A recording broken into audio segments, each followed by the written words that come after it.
मैंने कुछ छोटी मछलियां पकड़ी, लेकिन मैंने उनमें से एक भी नहीं खाई। मैंने उन्हें कुचल दिया और समुद्र में फेंक दिया।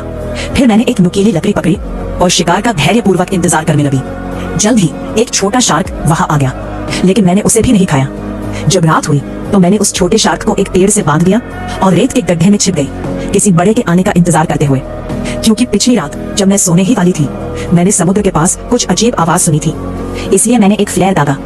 अगले ही पल मैंने पानी पर एक इंसान जैसी आकृति देखी।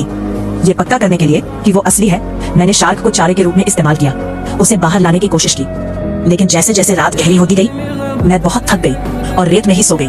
अगली सुबह शार्क गायब था। इसका मतलब था कि वो जीव सच में मौजूद था। मुझे ये जगह छोड़नी थी। मैंने अपने सूटकेस से सारे कपड़े निकाल दिए और सिर्फ लाइफ जैकेट रखी।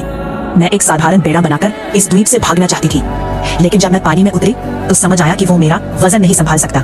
मुझे ये योजना छोड़नी पड़ी। फिर रात हो गई। जिंदा रहने के लिए मैं एक खोखले सूखे पेड़ के अंदर घुस गई, उस जीव से बचने की कोशिश करते हुए। मुझे लगा मैं सुरक्षित हूँ, लेकिन आधी रात को एक धीमी गुर्राहट मेरे चारों ओर गूंजने लगी। फिर पूरा पेड़ जोर जोर से हिलने लगा। मैंने अपनी सांस रोक ली। हिम्मत नहीं हुई कि कोई आवाज करूं। कुछ देर बाद आवाज धीरे धीरे बंद हो गई। मैं उस रात बच गई, लेकिन मुझे पता था कि वह जीव बेहद खतरनाक है। इसीलिए मैंने बचाव के लिए एक और लकड़ी को नुकीला बनाया। तभी मेरी नजर समुद्र में तैरती एक लाश पर पड़ी। वह मेरा साथी था जो पहले मर चुका था, लेकिन उसके शरीर का निचला हिस्सा गायब था। उस जीव को साफ देखने के लिए मैंने उसकी लाश को पेड़ पर लटका दिया और फिर से रेत के गड्ढे में छिप गई। जब रात हुई, वह जीव फिर आया। उसने तुरंत उस लाश को फाड़ दिया। मैं वही जड़ हो गई। अगले ही पल वह अचानक गायब हो गया। मैं प्रतिक्रिया भी नहीं कर पाई। मैंने तुरंत अपना मुंह ढक लिया ताकि वह मुझे ढूंढ न सके। सुबह होते ही मैंने इंतजार करने से मना कर दिया। मैंने एक कपड़े का टुकड़ा लिया और पेड़ पर एक प्लेटफॉर्म बना लिया।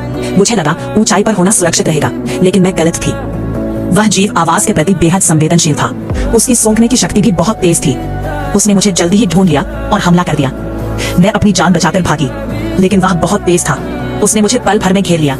उसने मुझे उठाकर फेंक दिया। मैं जमीन पर जोर से गिरी। किस्मत से मैंने उसे पहले ही घायल कर दिया था। वह दर्द में पीछे हट गया। मैंने मौका देखा और डर के मारे एक ऊंचे पेड़ पर चढ़ गई। मैं एक और लंबी रात बच गई। अगली सुबह मैं अपने घावों का इलाज करने लगी। तभी मैंने कुछ ऐसा देखा जिसने मुझे पूरी तरह जड़ कर दिया।